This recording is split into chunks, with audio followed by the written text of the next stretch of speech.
So, welcome back to the Caregiver's Compass. Today, we are sitting down with someone who truly understands what it means to juggle it all.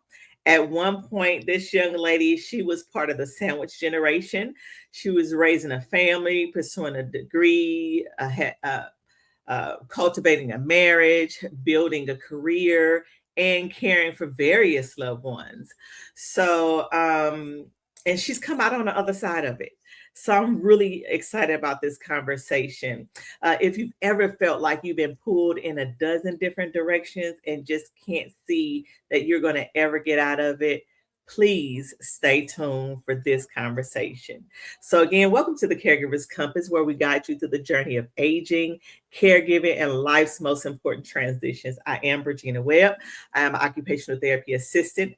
I am a senior care and transition strategist, a licensed realtor, and the founder of Compass Senior Living Advisors. Here, we at the Caregivers Compass, we help families navigate senior care, housing options, and the emotional decisions that come along with it so that you don't have to do it alone. So tonight, I am interviewing my dear friend, Mrs. Kristen Beckham. So, Kristen, thank you so much for coming up on the show tonight. I'm super excited to talk with you. I have had the pleasure and the honor, I would say, the honor of watching and being with you many years and watching you alongside of your growth throughout many challenges. And I just want to say thank you so much for coming on today. Before we get really deep into it, we're going to do a quick, fun little exercise that we have here at the Caregivers Compass called Mythbusters. And I'll just throw some things out. You tell me if they're facts, if they're myths. And if you want to elaborate a little bit on the reason why, by all means do. So the first myth is good caregivers should be able to do everything themselves. That is 100% a myth. Okay. And the one reason why I said it because nobody can do everything by themselves. It's just I don't want to say it's utterly impossible, Mhm. but if you're able to do things, it's harder on you. So why would you want to do that? Mhm. So Yes, you want to share. You want to share the load whenever you can. whenever you can.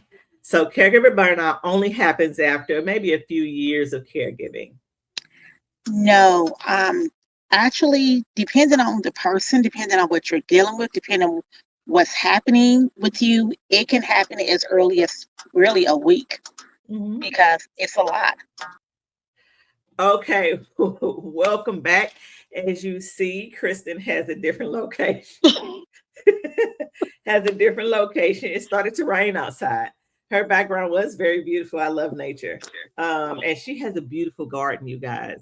But it started to rain outside, so she had to change her location. So thank you, Kristen. Welcome back. So we'll go ahead to the third myth, which is if your loved one has maybe a serious diagnosis and that may affect their interaction, their communication, do you feel like there's no use in trying to pursue communicating with them when they're not communicating as much? But no, I believe that's another myth because every little bit counts, whether it's passive communication or active communication, just communicating with your loved one, everything matters because they're still there, regardless of how you feel the diagnosis is. They're still alive, so therefore you need to treat them as such. Yes. And putting your love factor myth, putting your loved one in an assisted living facility means you've given up on them. No, actually, somebody really close to me is going through that right now. She's dealing with it, and I have to let her know. Sometimes it's outside of what you can do. You want to always be safe. And safety matters a lot when you're dealing with somebody as far as a caretaker situation goes. If you're not safe, as far as you can't pick them up, you can't roll them over, you can't walk with them, they're more likely to fall. You need to make sure that there's somewhere where that somebody can care for them and that they're going to care for them properly, which you cannot at that moment. So you're not giving up on them. You're actually giving them a better chance than where if you had them at home with you. So you're actually giving them, I'm sorry, my phone went across. You're actually giving them better care when you consider putting them in a home a skilled facility that can actually care for them because you cannot. I said a lot of words, but No, this is yeah. wonderful. And actually, I'm thinking, I'm like, okay, I know your story. I know who you are today. I know where you are today. And I'm like, man, this is like three interviews in one with your career path and then with your life paths. That's at least two amazing interviews in one, and the knowledge that you have. So you and I may have more than a part one and part two. I don't know.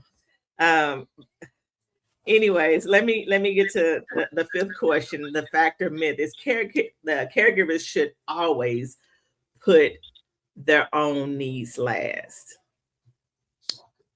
So that's a hard question for me personally because you do tend to put your needs last. Mhm. But when you do that, you're depleting yourself. And I speak from experience. You most definitely are depleting yourself. And when you're depleted, you're not good to take care of yourself. You're not good to take care of your loved one or anybody else for that matter, because you're not giving not even 50% of who you are because you're depleted. So you can't really give your job what you need to give. You can't give your spouse if there's a spouse, your significant other, your children, or the person who you're caring for because you are, the key word is you're depleted. Depleted Mhm. means there's nothing else left for you to give. So if you're giving all of you and there's nothing left for you, that equation equals zero. So no, you don't want to do that. Thank you. So let's dig into this interview. I want people to know who you are. Let's see. At this point, at this stage, you're not doing the caregiving that we're going to discuss. But you can talk about who you are, the things that you juggled while you were caregiving, what stage of life you were in, and who you cared for.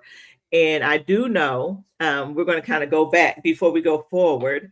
And so you're absolutely open to do that so people can get a context of your validity in this conversation. Okay, so basically I am a nurse practitioner. I was gonna say nurse, but they tell me don't say that. Say I'm a nurse practitioner. I am a nurse practitioner, and I've been a nurse practitioner now for about 8 years. Um, Before, of course, I became a nurse practitioner, I was a nurse, but I have been pretty much a caretaker my entire life. And this is probably starting about age 10 on up. Wow. I was what you would consider as a latchkey kid. My mother, she worked, my dad, they worked. I had a younger brother who had cancer at the time.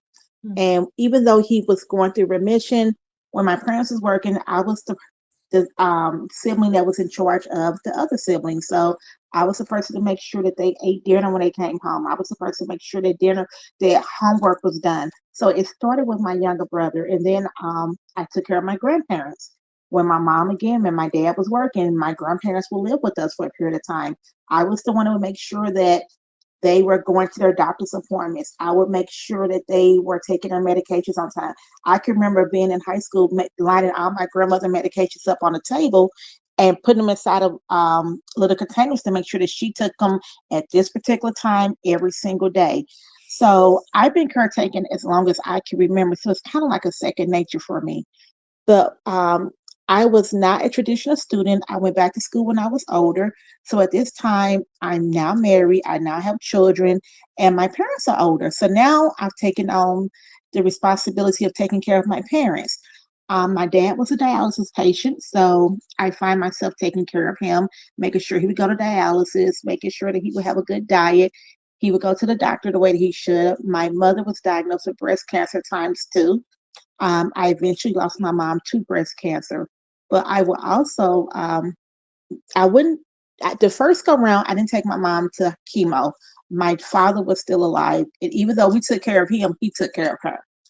But the Mhm. second go round, my brother and I, we would take time out. And we had FMLA where we would actually take our mom to chemo.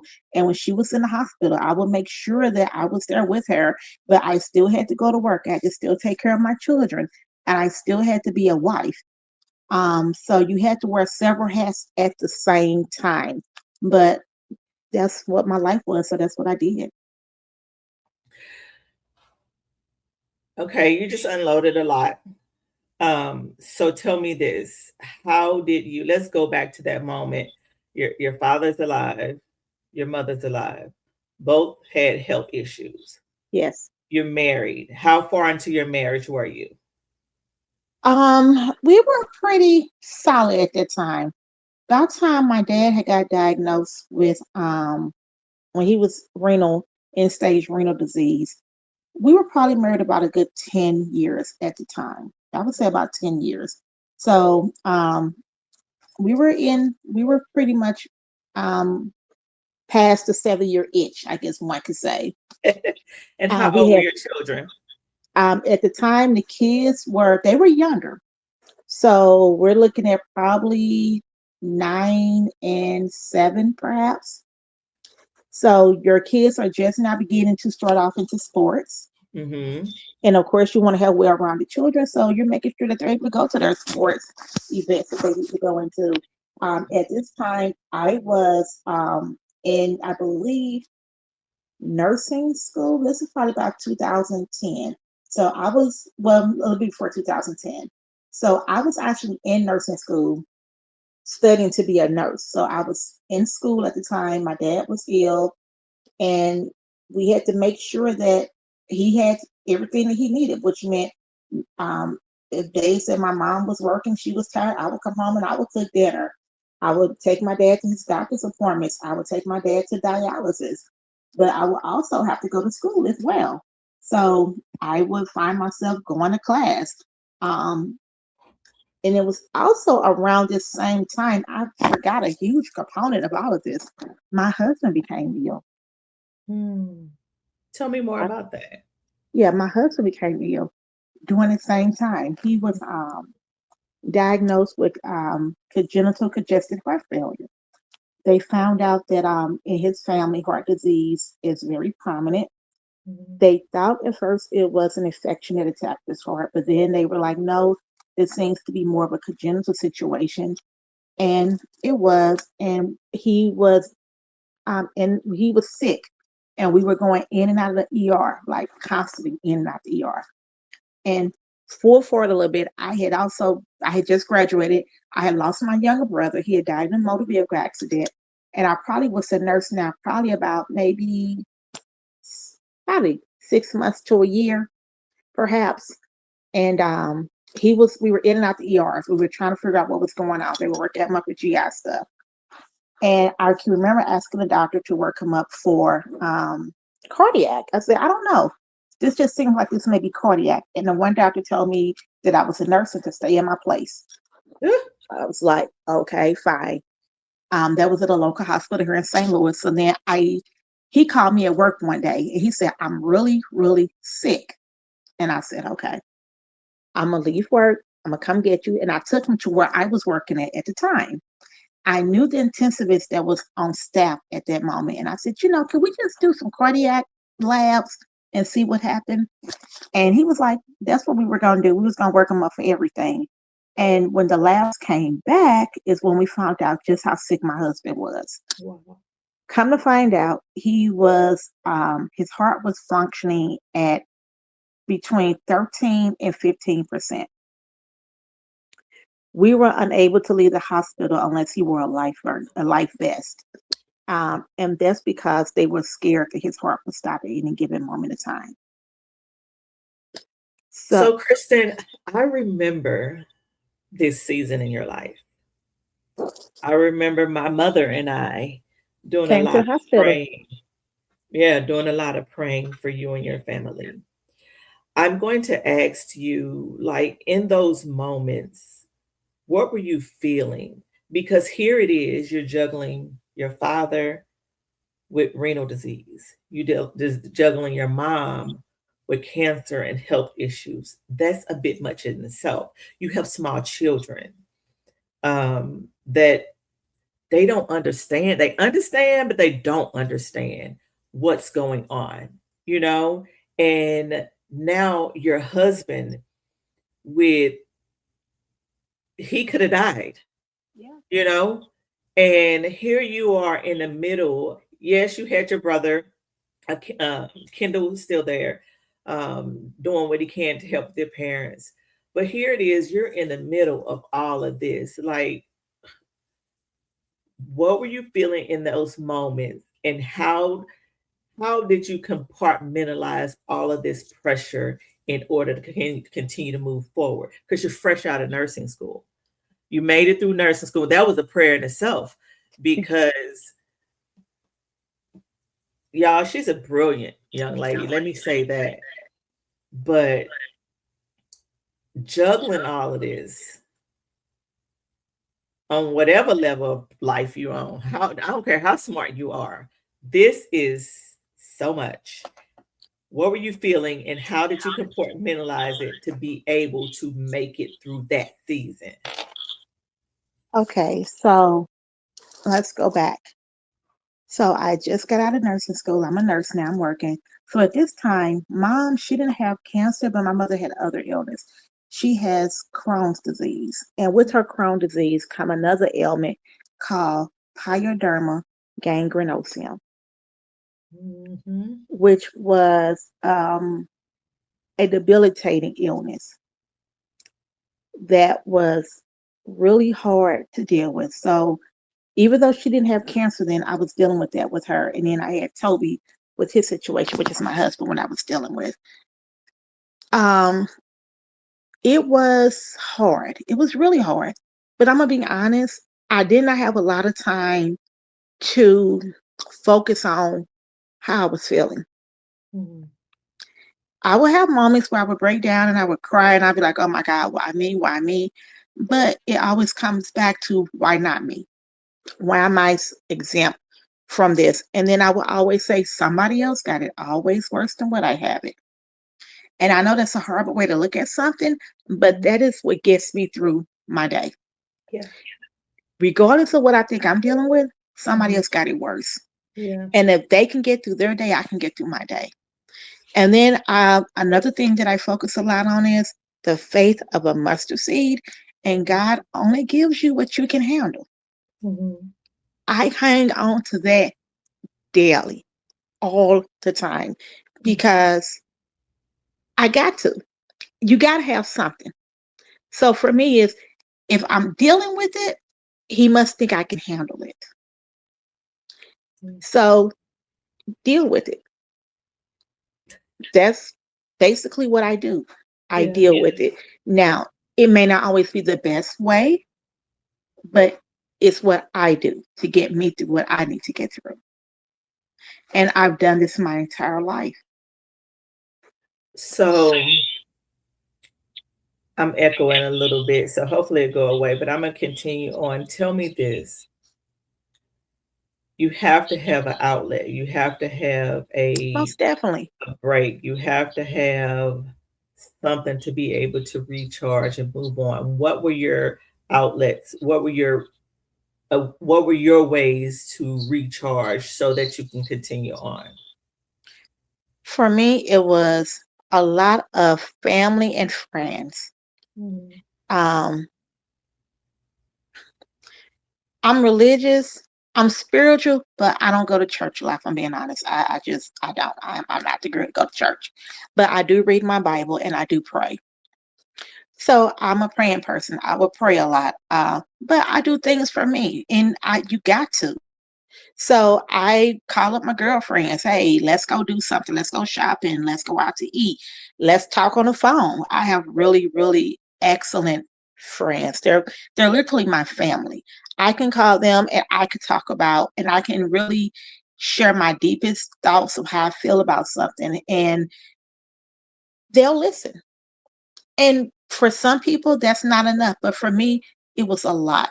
I could um tell them something about with my husband, be like, I'm scared about this. They'll be like, well, he gonna be okay, or we gonna go deal with something else. So for me, my outlet was leaning on to my friendships.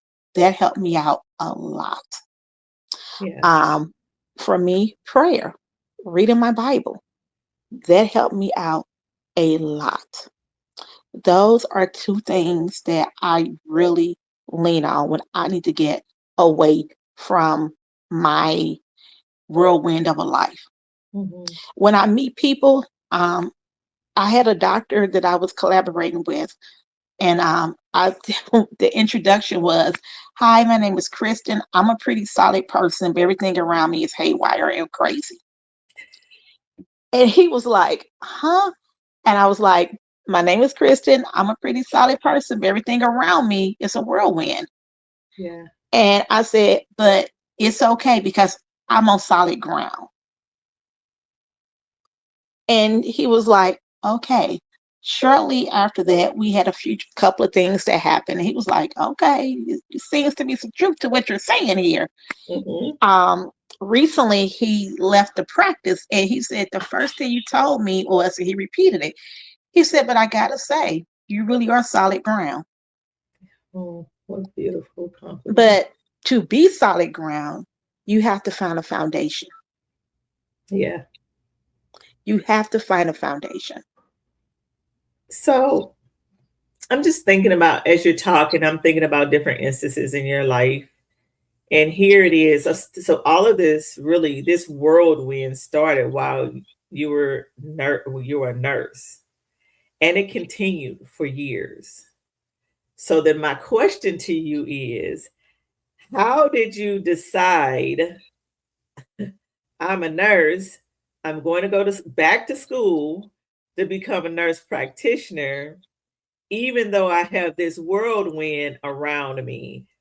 And did you have to put anything in place to be able to support you during the time of going back to school, and still have this whirlwind of your husband's health, your mom's health, your dad's health? Kind of tell me about how you manage that as a caregiver, and how you made the decision to choose you, to choose your career. And because a lot of times people say, this is not a good time, my life is a whirlwind, this is not a good time, maybe later, maybe another time. You didn't do that, Kristen. You were in the thick of a whirlwind, and you said, I know this is not a good time, but I'm doing it anyway. Like, how do you do that? So what I found out was it's never a good time. It's always going to be a reason. There's always an excuse. And if you don't act, you don't move. If you never go forward, you're in the same spot. You're complacent. You're there. You're just not. You're stagnant. You're not going anywhere. And personally, I didn't want to be stagnant in my life.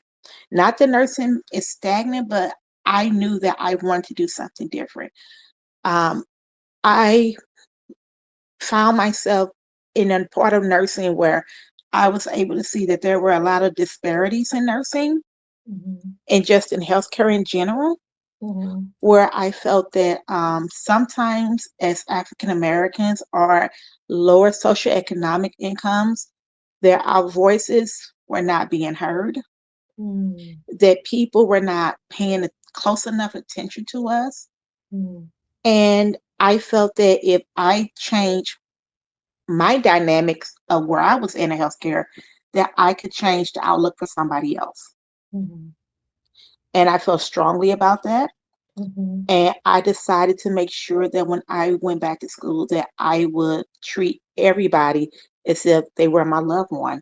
I didn't care who you were.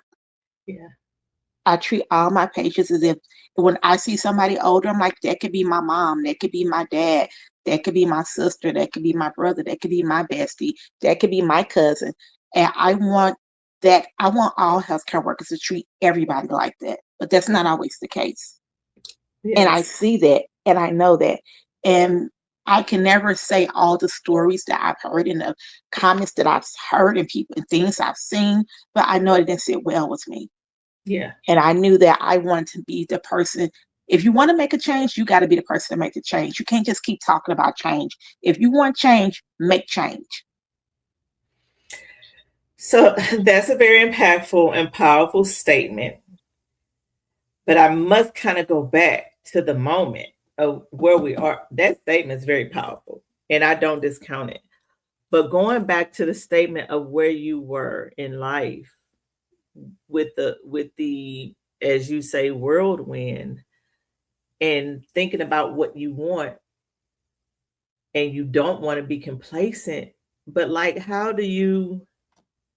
I'm thinking about caregivers here who feel like they're stuck. They feel like they can't do what they feel passionate about. They can't do what they feel like they want to do because the You got to pressure is find a so grit much. in you. You have to find your grit. Mm. What the kids say? But you do, because it comes a time where you have to have your own personal conversations. I tell my kids all the time, you can lie to anybody, but who you can't lie to is yourself, because you're having conversations with yourself all the time. And you have to also tell yourself that sometimes you got to pull a little bit more out of you. And it's not for everybody to do that. Some people, you're okay with being complacent, and that's okay as well. You don't have to always be the person that go that extra step. You don't have to. But for me, I knew what I really wanted to do. And if I'm being honest, I didn't even what I wanted to do was to get into healthcare, become a nurse practitioner, and open up a medical spa so I could do blah blah blah. I don't have a medical spa today. I've been a nurse practitioner going on 8 years. You're not done. I thought, well, no, I don't even want that anymore. Mm. That's not something I even want to do. I I, have this, because as you grow, your dreams change. ooh, yes, yeah, they do. But how do you do it? You got to find that grit. You got to find that inner person in you that says, I can do this. And you're going to have obstacles, and that's okay as well. Because guess what? My mom, when she got cancer, I was in school. And I remember telling her, I said, you know what? I'm going to actually take off a semester because I want to make sure that I'm here to take care of you. And it was my mother at the time that told me no. She said, you're not going to take off from school. I You're going to remember that. finish. She said, you're going to finish and it's going to be okay. Ooh, And I I got did. chills. I remember that. You know how Yeah. much I love your mother. Yeah. I was willing to stop. I was like, I could just take off a semester. She was like, no, you're not. You're not going to do it. And I didn't. And here you are. And here I am. Okay, this is good. We're already at 30 minutes, so we're going to go ahead and wrap up part one. Kristen, thank you. You're Thank you. welcome. We And I still have more to apologize to talk your about. viewers for looking crazy today, but this is just a lazy day for me. And this was just a lazy Sunday. But next time, part two, I'm going to look so much cuter and professional. Drop in the comment, let her know she does not look crazy. Kristen, thank you again. I do have a few more little questions that I'm going to ask you, a lighter question, and then we'll end off with a little advice. But I'm going to do a quick little round, throw out some things, and you let me know what your answer is. A little fun here. So let's talk about a coffee or tea for you. Okay. I'm a tea girl. I love tea. I Soothing drink for the soul. coffee. Yeah, I drink coffee, but I became a tea drinker from my mom. My mom was a big tea person. Yeah. I love quick thing. I love tea so much that I now grow herbs just so I can make my own tea. Oh, well, I'm not there. Yeah, like I told y'all, she has a beautiful garden. Her backyard is pretty impressive. So early bird or night owl? Both, actually, because I'm menopausal.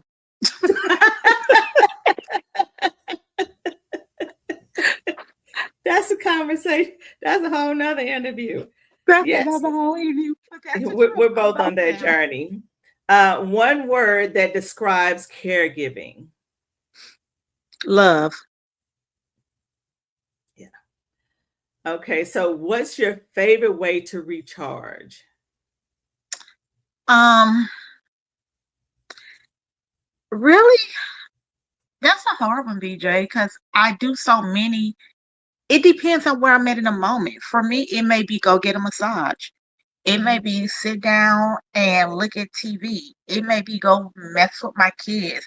It may be go and sit down with Toby and just talk about whatever. I Mhm. have if there's not one thing, I have several things that I have to do to recharge. And I just got to make sure that I do it. So, what's one app or gadget that you can't live without, A gadget that I cannot live without. or even an app? Girl, TikTok. I love me some TikTok. Ah, my kids, when I do get on there and I'm scrolling, they always say talk about brain rot to me, and I'm just like, whatever. We need to disconnect too. Yeah. Okay, so at the Caregiver's Compass, we believe every caregiver deserves guidance and hope. And so I'll leave you with this. What is one piece of direction, a compass point that you'd give someone who just beginning the caregiving journey? And this is really good coming from you because um, some caregivers that I've interviewed is in the thick of it, but you were in the thick of it for years and you come on the other side of it. So, what would be that piece of advice for those caregivers that's going in the beginning and their hope is kind of vacillating and they just don't know? I like to tell people, I remember when I was in nursing school, there was a nursing question on a test. And the question was, when you're a caregiver, it was like A, are they homicidal? B, are they suicidal? C was something else, and D was they're homicidal and they're suicidal. The correct answer was they can be homicidal and suicidal. Mm, And the reason why I bring this up because when you're a caregiver and when you're in the thick of it, you really are both. mm, And you think so low of mm, yourself.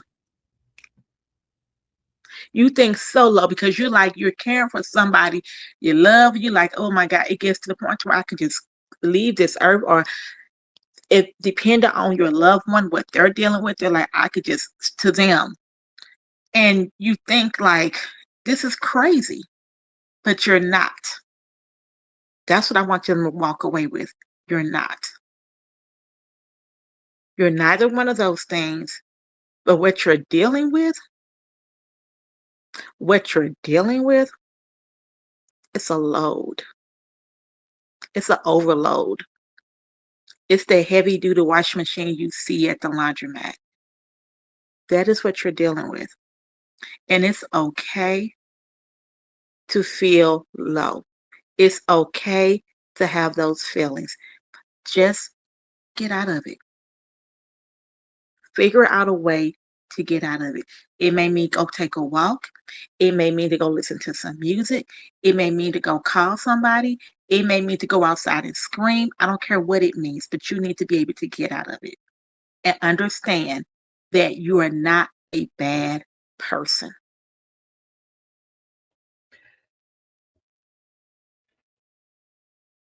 very powerful.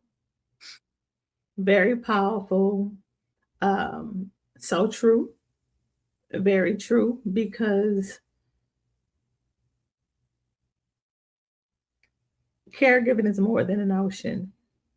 But like you said earlier, if the Lord brought you to it, He'll bring you through it, and you have the grit and the strength and the grace that you need to make it through.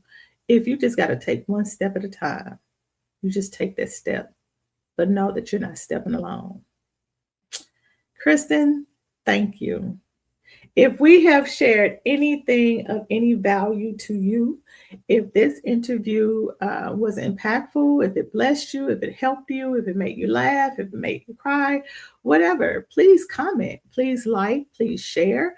Please share this with a caregiver. I ask you that you subscribe to us here at the Caregivers Compass, where it is our goal and our mission and ministry to guide you through the journey of aging and life's most important challenges.